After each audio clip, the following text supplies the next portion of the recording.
2018, Silicon Valley, California. En el tercer sótano de su museo privado, los poderosos algoritmos de aprendizaje profundo del multimillonario Adrian Wren están a punto de lograr su objetivo: descifrar los jeroglíficos egipcios. A principios del siglo XIX, mientras que la campaña egipcia se convierte en un fiasco, los científicos franceses ignoran la piedra Rosetta. Durante los 2 siglos siguientes, los antiguos monumentos de Egipto están a merced de saqueadores y las colecciones privadas se enriquecen en detrimento de los museos nacionales. Hoy, después de pagar el precio más alto en el mercado negro por la preciosa piedra, el multimillonario está a punto de hacer historia. Pero nada de eso sucedió. En 1799, un providencial y pequeño grano de arena nos permitiría perforar el secreto de los jeroglíficos. Nuestra historia no es más que una serie de eventos increíbles. Cada uno de nosotros puede influir en su curso, desde el nacimiento de un imperio milenario hasta la muerte de una floreciente civilización. Desde el genio creativo de un puñado de hombres hasta una revolución cultural mundial.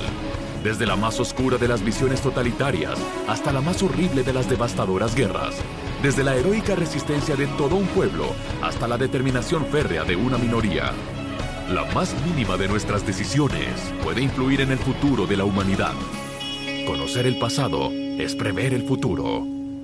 Champollion, revelando los misterios de la piedra. 21 de julio de 1798, Batalla de las Pirámides. El general Bonaparte acaba de conquistar Egipto. 15 de julio de 1799. El teniente Bouchard descubre accidentalmente una impresionante piedra egipcia. 14 de septiembre de 1822. Jean-François Champollion logra descifrar el misterio de los jeroglíficos.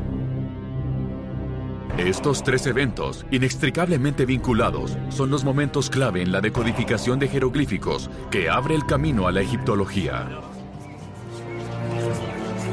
23 de diciembre de 1790, Figeac, Francia. Jean-François Champollion nació en un contexto político muy turbulento. El año anterior en París, los revolucionarios armados asaltaron la Bastilla.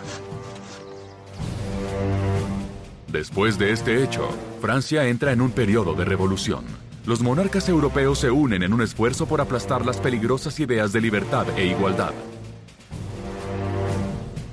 La joven república lucha en todos los frentes, en un ambiente de caos total.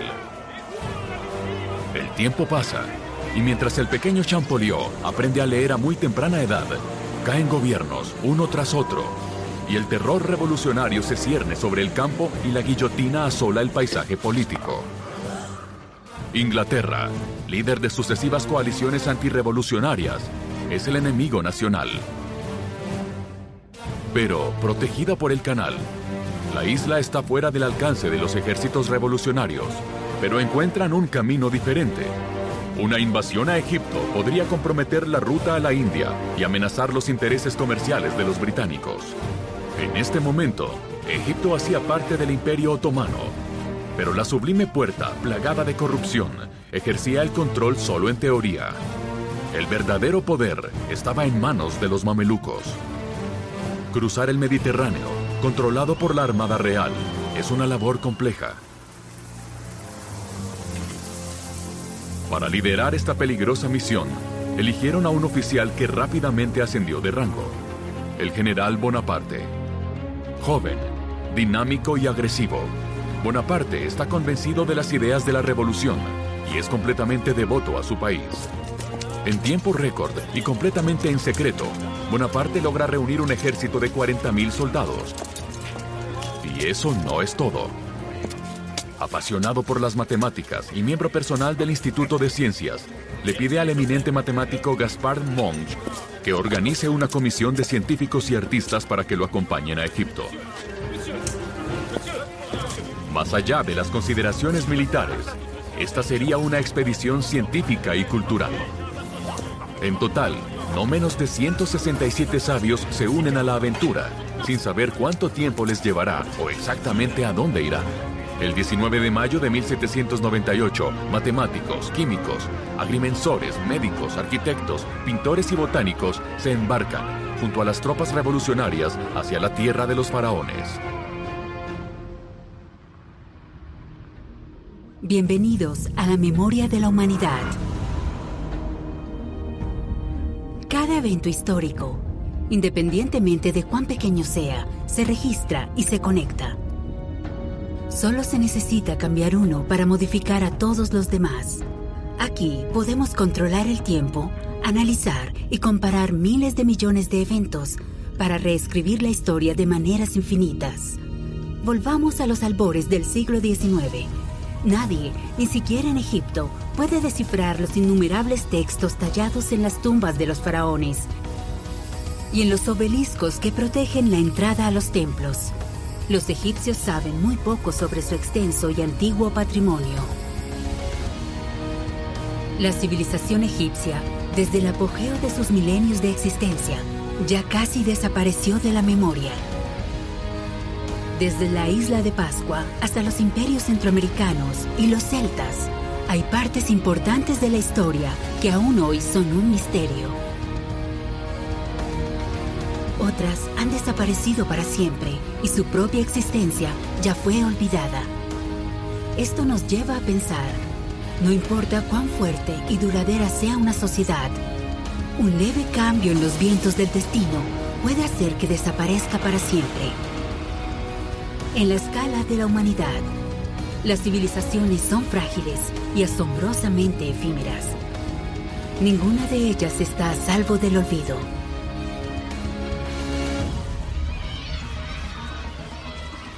Noviembre de 1798. Jean-François Champollion ingresa a la escuela. Este joven estudiante de carácter fuerte prefiere las lecciones de latín y griego y elude las clases de matemáticas. Este es solo uno de los primeros pasos en la larga historia de amor entre Champollion y las lenguas antiguas. Unos meses antes, a cientos de kilómetros de allí, el general Bonaparte logra evadir los puestos de avanzada ingleses y se apodera de la ciudad de Alejandría. El 21 de julio, a orillas del río Nilo, derrota a las tropas mamelucas en la bahía de Morat. Durante una batalla épica, no lejos de las grandes pirámides de Gizeh, los soldados franceses se abren camino hacia el Cairo a punta de fuego. En pocos meses, el general Bonaparte conquista Egipto. A partir de entonces, la comisión científica explora cada centímetro del país. El Instituto Egipcio, recién creado en el Cairo, realiza un inventario metódico de todo lo que se encuentra en el país y sienta las primeras piedras de la egiptología. Pero la presión de la flota británica es cada vez mayor. El 1 de agosto, el escuadrón del almirante Nelson destruye la flota francesa en el puerto de Abukir, acabando con las esperanzas de su regreso a Francia. Bonaparte está en un callejón sin salida. Se ve obligado a permanecer en Egipto.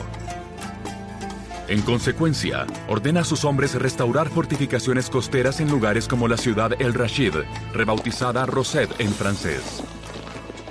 El 15 de julio de 1799, mientras trabajaban, los hombres del teniente Bouchard encuentran una pesada piedra negra. La piedra, que usarían como material de construcción, intriga de inmediato al teniente.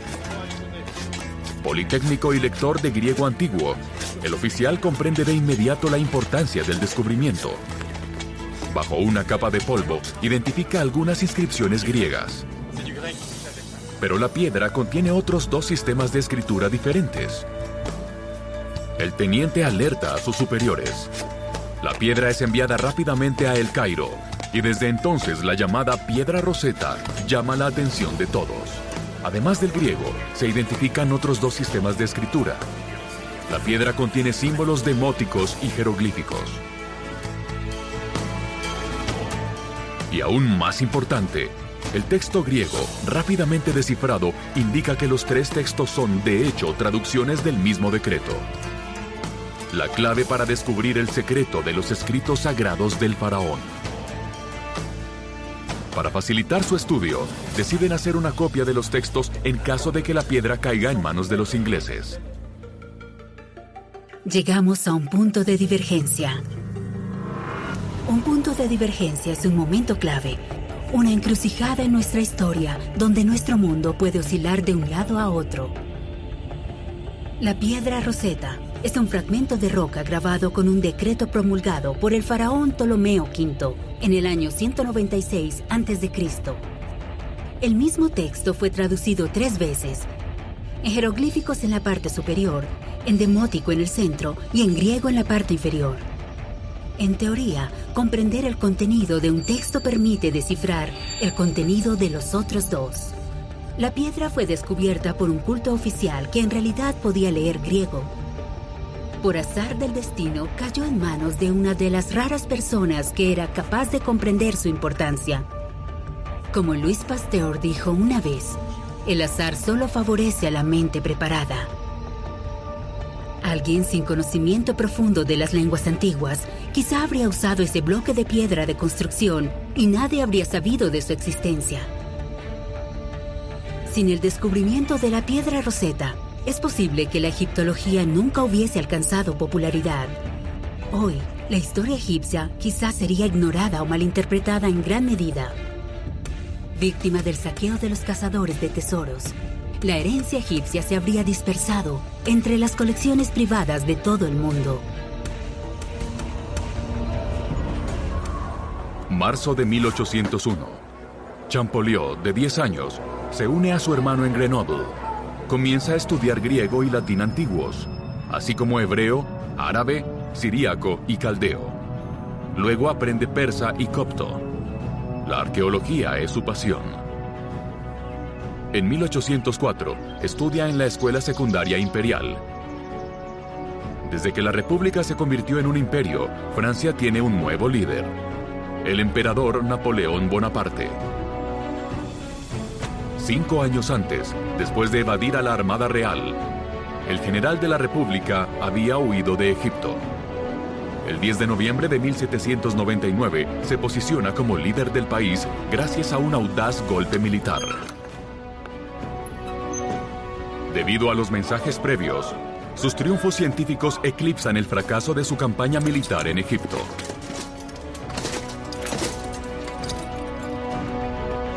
Pero la repatriación de la comisión científica, cargada con sus numerosos documentos, notas, bocetos y artefactos egipcios, se logra con un compromiso.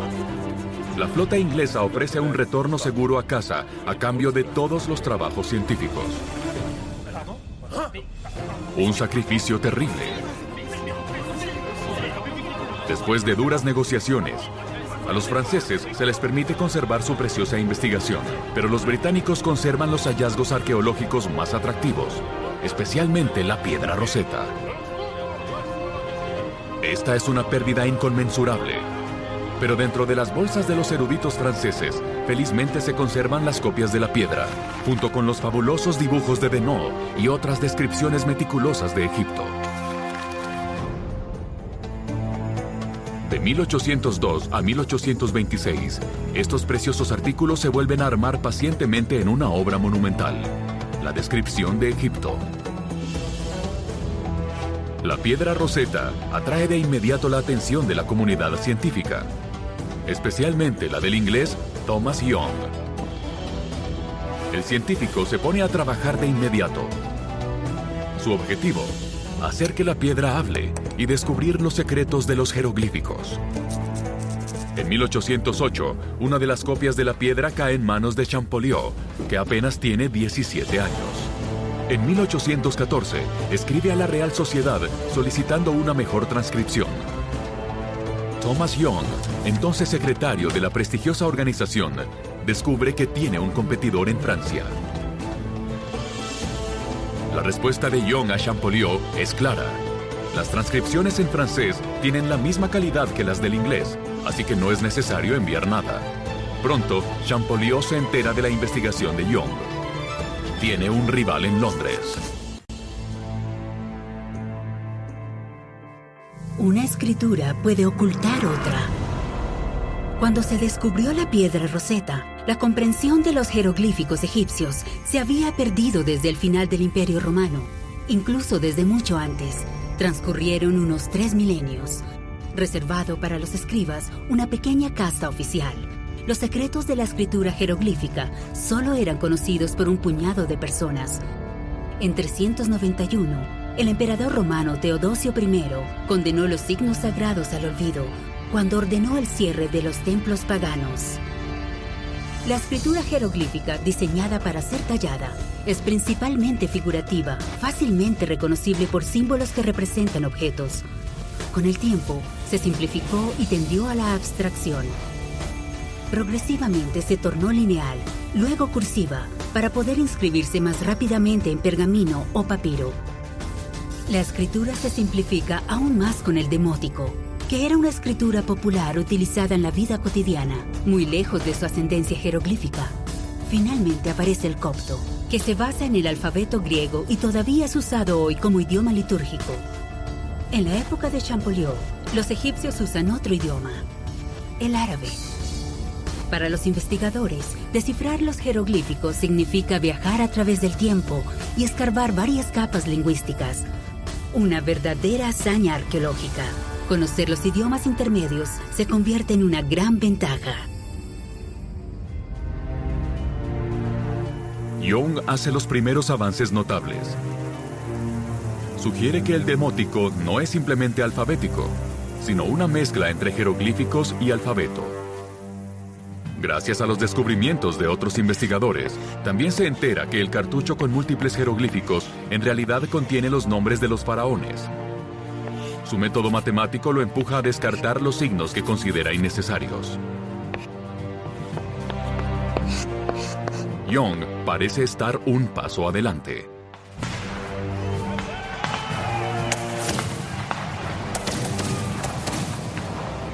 ...18 de junio de 1815... Batalla de Waterloo. El ejército imperial, después de luchar solo contra toda Europa, es vencido por una coalición liderada por Inglaterra. Napoleón abdica unos días después. Champollion, un partidario del emperador, es puesto bajo vigilancia. En marzo de 1816 se ve obligado a abandonar la ciudad y debe detener su investigación durante un año. Young continúa la carrera solo.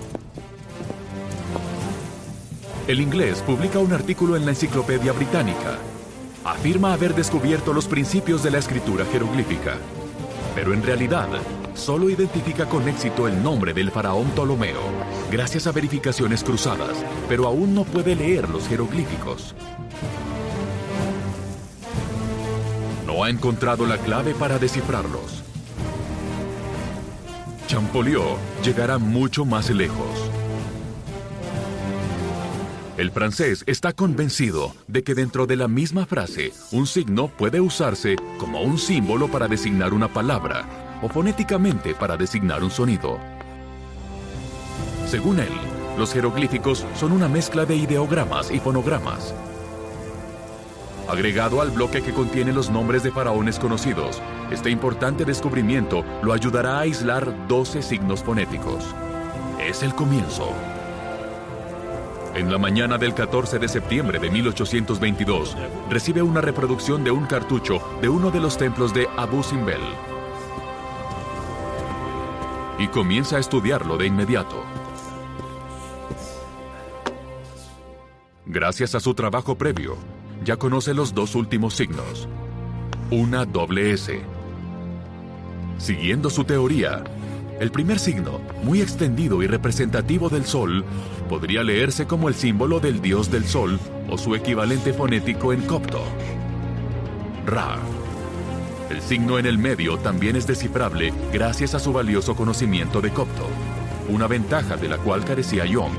Dice traer al mundo, que se pronuncia mais o mis. Combinado, esto revela Ra-Mes, o fonéticamente hablando, Ramsés, que significa Ra es quien lo engendró. Por primera vez en 1400 años, ese día de 1822, alguien puede leer el nombre de un poderoso faraón usando símbolos jeroglíficos. La leyenda dice que Champollion llegó a la casa de su hermano y gritó, ¡lo tengo!, y se desmayó por el agotamiento. Unos días después, detalla su descubrimiento en una carta a la Academia de las Inscripciones y Bellas Letras. Thomas Young se ofende porque Champollion, un joven francés pretencioso que es 17 años menor que él, solo lo menciona 2 veces en la publicación. En una carta anónima, describe el trabajo de Champollion como una extensión del suyo. Haciendo historia. Thomas Young, después de arriesgar su reputación y una gran cantidad de energía en la lucha, finalmente es superado por un joven erudito francés. Molesto, Young redobla sus esfuerzos para dar a conocer su trabajo, argumentando que el descubrimiento de Champollion se basa en gran medida en el suyo. Un hecho es obvio. Toda la investigación científica se basa en la suma de conocimiento acumulado por otros. En 1809, después del largo proceso de clasificación de todas las especies de vertebrados, el naturalista francés Lamarck propuso una teoría en torno a la evolución de las especies, basado en parte en principios ya desarrollados por Aristóteles. 50 años después, Charles Darwin completa esta teoría al agregar la noción de selección natural. En 1859, publica Sobre el origen de las especies, un importante trabajo científico y un texto fundamental que explica los principios de la evolución. Hoy, todos conocen el nombre de Darwin. Pero, ¿cuánta de su fama se le debe a Lamarck? 1826. Champollion es nombrado curador a cargo de las colecciones egipcias en el Museo del Louvre. Es un gran honor. Enriquecer las colecciones se convierte en la prioridad de Champollion. En 1828, Champollion finalmente realiza su sueño. Da sus primeros pasos en las arenas egipcias para una misión científica. Sube por el Nilo hasta la Segunda Catarata, verificando personalmente la validez de su trabajo. Ya satisfecho por su trabajo de años, con copias y reproducciones, finalmente obtiene múltiples ejemplos de jeroglíficos grabados o pintados en templos, estatuas, sarcófagos, papiros.